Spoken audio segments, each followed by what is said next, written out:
my fellow graduates, our beloved family, friends, and the esteemed staff of Walnut Grove, it is with much honor that I speak in front of you all today. This commencement marks a major milestone for both us graduates and all who have supported us in our journey. Today also brings many feelings and emotions: achievement, relief, excitement, and sadness as our paths depart from many who have stood by our side along the way. However, amid celebration and hard goodbyes, I wish to highlight an underlying meaning of what today brings: hope. If you're like me, you like to check the news. Many of you may not. You may avoid it. And honestly, I don't blame you. The news is a harsh place, as often it chooses to highlight the prevalent issues that plague the world over any recent successes or reasons to be optimistic. Abroad, globalism is straining. Tensions between nations are rising. Wars massacre hundreds of thousands. Famine is on the rise. And the growing threat of climate change only exacerbates these issues. The issues we face domestically might be too controversial to speak about during a graduation speech, but still, I will say, and I imagine we are all in agreement, that at the time when it's most crucial our nation come together, we have managed to do just the opposite. As my generation ages and we transition into adult members of society, many of these problems will fall into our hands and become our responsibility. Our agenda will be long and arduous, but every generation faces challenges and must defeat its foes. Yet it saddens me to see that optimism has seemingly gone out of style, and rarely do people have anything hopeful to say. Nowadays, it's easier to fear what's to come than to dream of what could be.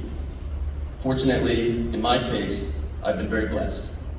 For the past 5 years, I've been attending school at a little place called Walnut Grove. And what I have experienced there has encouraged me more than I can truly voice. At Walnut Grove, class sizes are small. Class bonds become tight. And you will learn more about your classmates than you probably wanted to know.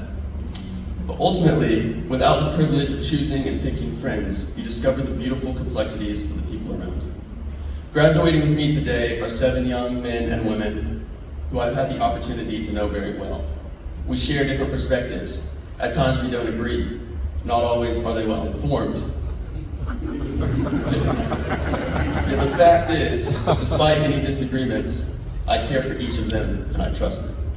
Each of us carries unique gifts and talents. Some of us are encouraging, others creative, others perceptive, and others are natural leaders. Some of my favorite memories as a class are the completion of the yearbook and the class projects and Miss Baker's. It was during the times that we accomplished a goal together that my appreciation for them grew the most. In the grand scheme of things, a few class projects and a yearbook might be insignificant, but to me, they represent the greater ideal.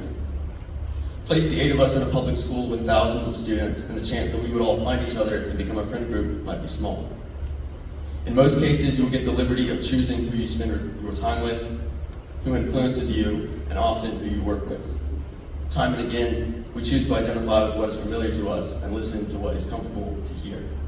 Yet society on a larger scale is much like any class. Sure, you or I can choose friends, but we have no say in who deserves American citizenship, who can identify as a North or South Carolinian, and who lives in our community.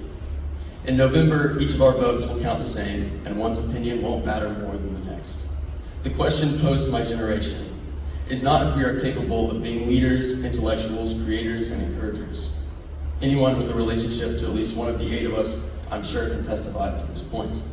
But the question that will define our future is rather, will we learn to work alongside those who are different, not for its own sake, but because we've realized we have no other choice? If we wish to check boxes off our agenda and change the world for the better, then we must start by reaching across the aisle and accepting one another because we are different. Today we send off 8 individuals who at Walnut Grove have already learned the importance of this lesson and put it into meaningful practice. If it's become increasingly difficult to find any reason to feel hopeful about our future, then let today be a reason. And remember, rather than seeking a reason to separate yourself from those around you, understand there's always a reason to love them instead. Thank you.